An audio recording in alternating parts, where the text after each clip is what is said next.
All right, so the other thing the other reason why we have not necessarily been as regimented is that I don't know at what point we decided this, but we had been talking about with all the other brothers to play. We've been talking about playing Phasmophobia for a long time, and we were like, when are we going to do it? When are we going to do it? When are we going to do it? And then I think honestly one day you said.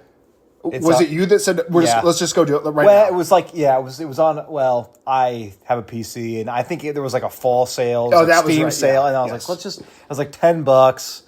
So I convinced everybody to actually. And I was surprised because, I mean, all the brothers bought the game. Yeah, and another friend. Yeah, like I bought it. It wasn't on sale for PlayStation. I played it on PlayStation, but it was like it's $20 and it's a ton of fun. And then Danny bought it from Steam, and then Jordan has it on Xbox 360. Yeah, Xbox Series One. What the hell? Whatever. Yeah, who cares? And then Justin has it on his PlayStation. No, it's Mac, right? He plays it on his Mac, doesn't he? Oh, he plays it through. He does play through NVIDIA GeForce, like there's cloud-based gaming. Really? He plays it through the cloud? I think so. It's on a PS4. Okay. And then Emily plays it on the Xbox 360 because that's the other device. The Xbox One X. I think it's through the 360. Isn't no, they don't. I'm pretty sure. Is it really? I'm pretty sure. I could be wrong. And then Drew plays it. How does he play? On PC, what uses a controller? Yeah. Okay. But anyway, we've been playing Phasmophobia because we had just been wanting to do it. We're certainly not like early and new to this, but the game's been out for forever, years. I mean, I want to say at least 5, probably closer to 8 if I had to guess. I thought it was more like 2 or 3, but really? I could be wrong. Yeah. I'm gonna look it up. I could be wrong. Here, I'll look it up. But keep going. But anyway, so we wanted to just in lieu of doing a short, we thought we'd talk about just Phasmophobia in general. And I gotta say, I'll be honest, I'm not typically the kind of person who likes to play multiplayer kind of games, like online multiplayer games. This game beats ass. Yeah. It's so fun. It's so addicting. It both doesn't take itself too seriously, and I feel like the mechanics are so super fair. Yeah. If you've not played, the premise of this game is that you've got a bunch of different maps. You can play it solo, you can play it with other people, and your goal is to go to this place, find where the ghost is, and uncover what kind of ghost it is using the evidence that you have in your van. You're a ghost hunter, and that is your job. Yeah. And you'll get bonuses for recording stuff, documenting stuff, all that kind of thing. Mm-hmm. I think it's funny because it's a game that the style is kind of there is a style or type of game, isn't it called incremental gaming, where there's a storefront and you get better, and then therefore you buy better equipment, therefore you become a better ghost hunter. It just kind of I think there is a subreddit of incremental gaming like that, and there's one about, this is a tangent, paper clips. The paperclip game. There's one about candy stand or whatever that's candies, whatever. It's you become more powerful. The more you play, the better your stuff is. So it rewards you for being an accurate ghost hunter, for getting the challenges, for having better equipment. But I agree. It feels so simple, but and there are parts where it seems a little there's a part, they're a little buggy, but it just doesn't make a difference to me. But I think some of that bugginess and the way that the player models work and look, there's a certain goofy charm to it. Yeah, that's what I mean. It's it doesn't have to be Unreal Engine 5. It doesn't have to run at 120 frames a second. In fact, I think in a lot of ways, if having that level of polish would hurt the game. I would agree. I agree. I think that's why. Okay, so it came out in 2020. And it probably, it sounds like it came out mid-COVID. So I think that's why it maybe became really popularized, because of again, it has this unique kind of silly charm with an actual scary experience. There are some scary parts to it. And you might have people who are that's baby stuff. That doesn't scare me. The ghosts aren't scary. I'm it's not really necessarily like the way the ghost looks. It's like what the ghost does. Like, Yeah. And that's how you can come to identify it. Like, not necessarily by like certain things that it says, but also like how it interacts with the environment. Yeah. So you have to pay attention to those things. And despite, feeling like it's not going to be scary, like when those things start to happen, it can be scary. It's also like part of what makes it scary is the stakes are a bit high, and that you have to buy your equipment, and if you die, you lose your money, and if you don't have money, you can't. Yeah, you can't. It's hard. It makes the game harder. Yeah. Like, so, maybe that mechanic I could understand if people were like, oh, well, that seems silly. Like, if you continue to die, the game gets harder. Like, in some ways, yes, but and also like you can grind a bit on like the lower levels to get that money back.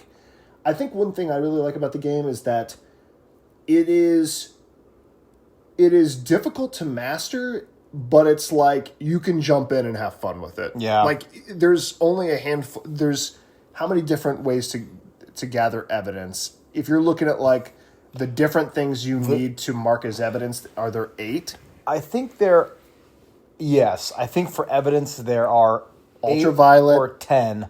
Spirit box. Yeah. As in, like, you have a radio and you have to try to communicate with the ghost over an FM frequency. Yeah. There's Orbs. Yeah, seeing the presence of ghost orbs. There's freezing temperatures. There's stuff EMF, like that. Yeah. And you get all those, and as you continue to play, you progress, and the items that you get to detect that stuff gets considerably better. But it's like a very simple concept, and every time you level up and have those means to jump and improve your equipment, it's like it is rewarding. It is rewarding to be like, oh, let's buy that stuff. Yeah. And I do like that. As far as I know, there is no like pay to play. There is no like put in real money to get your equipment better. It is like no, it is just simply an experience based game. I will praise like the devs too, because again, I don't do dev work, but to like continue to do like events for it, especially around Halloween, is really fun. I think there's been a lot of like, I mean, there is a type of prestiging you can do. I think probably when you get to level 100, you can prestige. And you start over. Yeah, and then you go back to... Well, and then I'm sure all the difficulties are still unlocked, but then you lose all your equipment. Right. And speaking of difficulties, this might be a good time to like kind of go onto that route. There are... I mean, easy difficulty, there's like a setup time...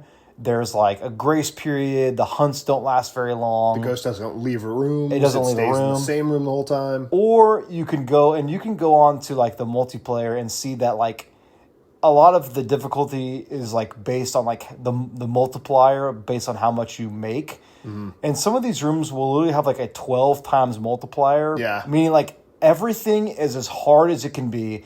It gives you like 1 evidence. You're slower than the ghost.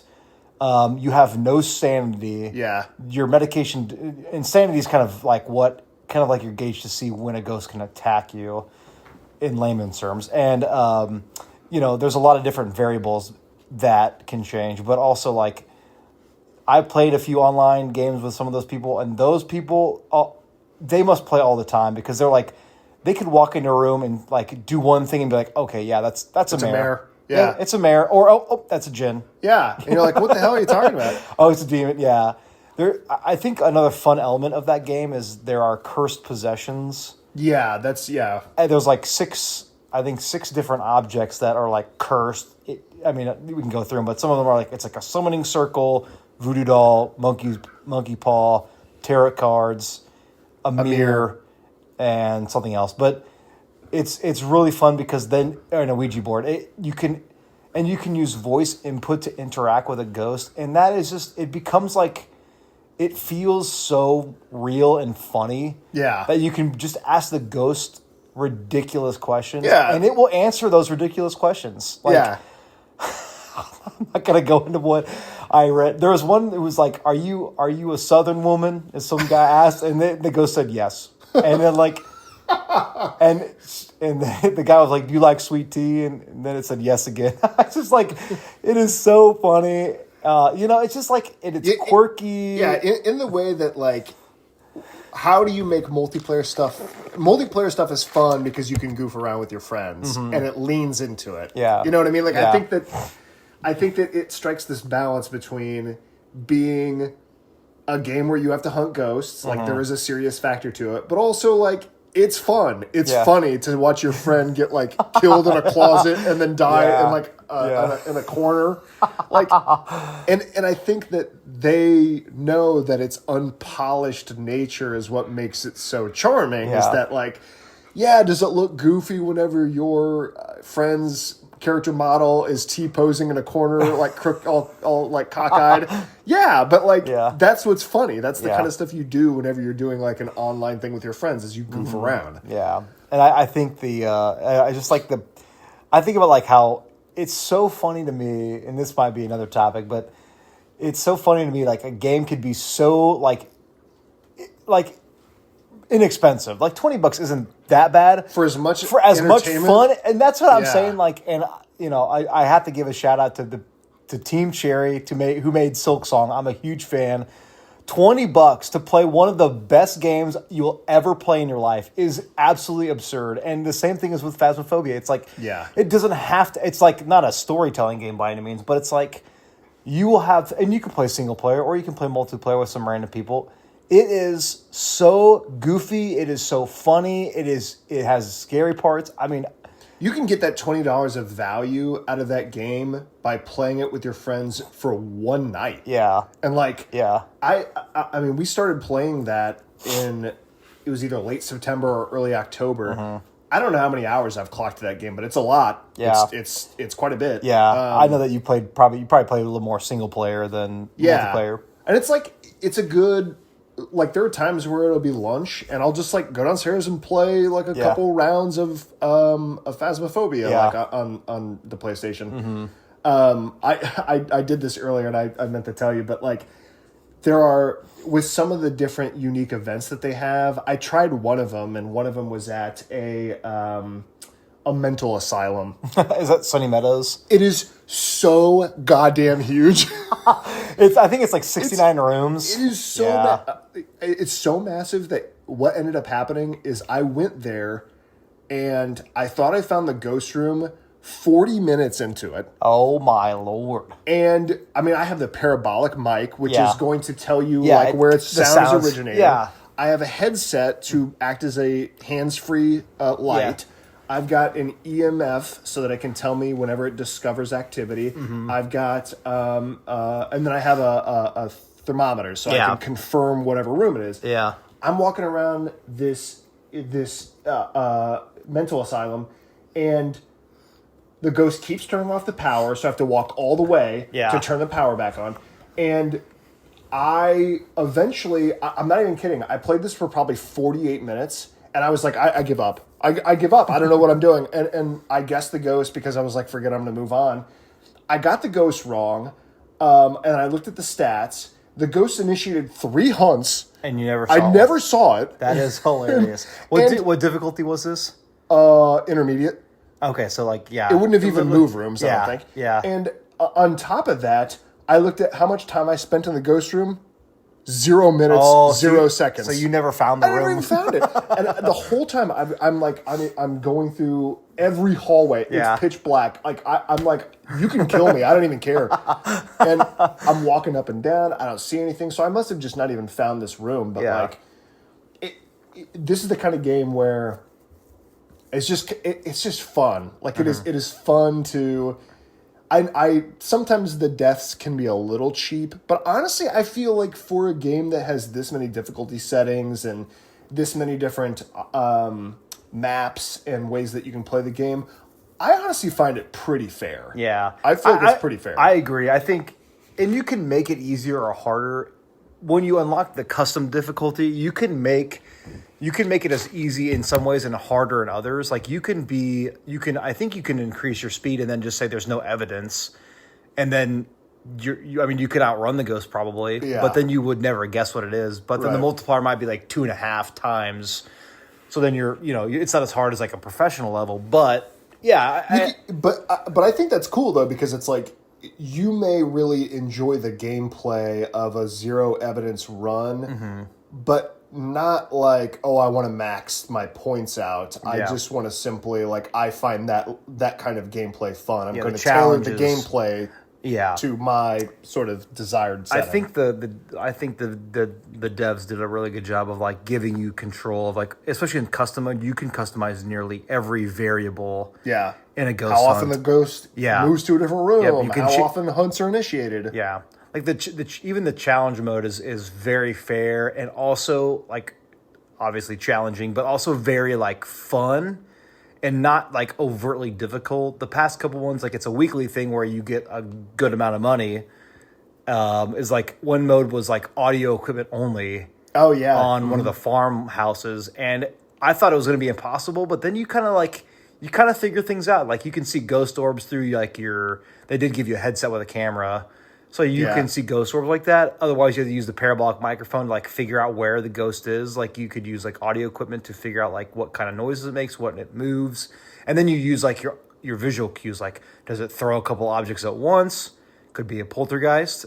Does it hunt more often? Oh, that's probably So it's you kind of become like, at least in the game's perspective, like you kind of learn to be a good ghost hunter. Like you learn to kind of tease out what you think. Yeah, behavioral attributes versus just like the sheer, there's an EMF 5. Yeah. But like this is more of like, here are the kind of properties that this ghost might have versus this other ghost. Yeah. I think that I do like those challenges because I see the developers encouraging people to not just choose the path of least resistance stuff. Like the stuff you really ultimately only need is the core pieces of equipment, because those are the things that will tell you what kind of ghost it is. But I like some of those challenges where it's like, people might not be using the audio equipment. Like, did you know that this stuff is actually super useful? Yeah. So they gave you the maxed out audio equipment and you're like, oh, this is super nice. Like, I can see why this would be useful if you're in a big map. I think eventually,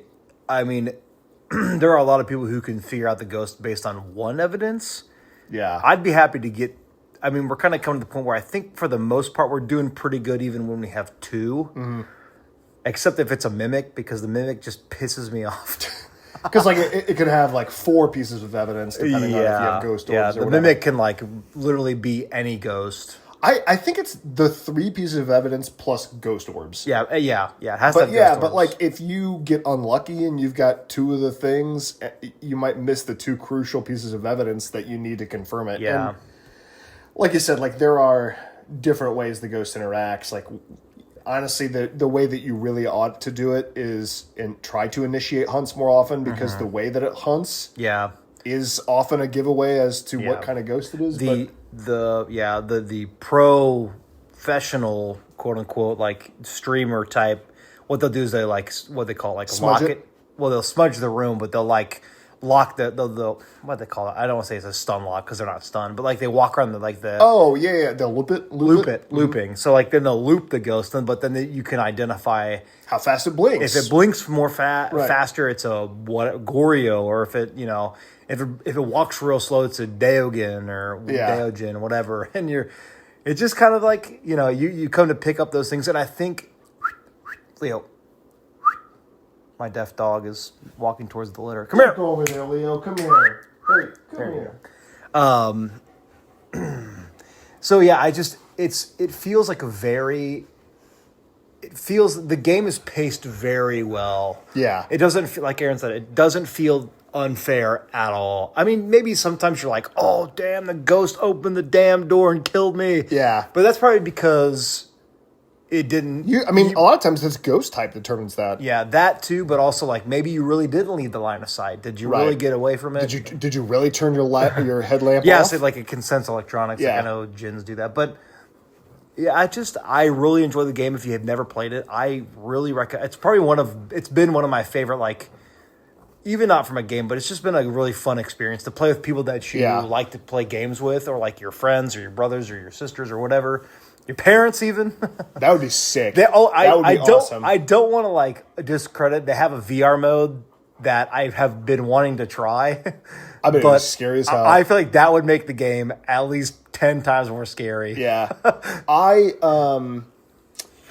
think the thing, I mean, ultimately, for me, I like to be scared, and it's fun to be scared with your friends, and that's what this is. Like, it's fun to have 3 people in these goofy looking characters, or 4 people in these goofy looking models, all like waving around equipment, and then you see the ghost manifest in front of you, and everybody on their terrible microphones scream. It's like it to me is such a fun experience because it is like silly, it's like goofy, it's just it is a real blast to do that. And like, I mean, I don't think I'll ever do like the prestige thing, but like I'm like level 73 or 4. Yeah.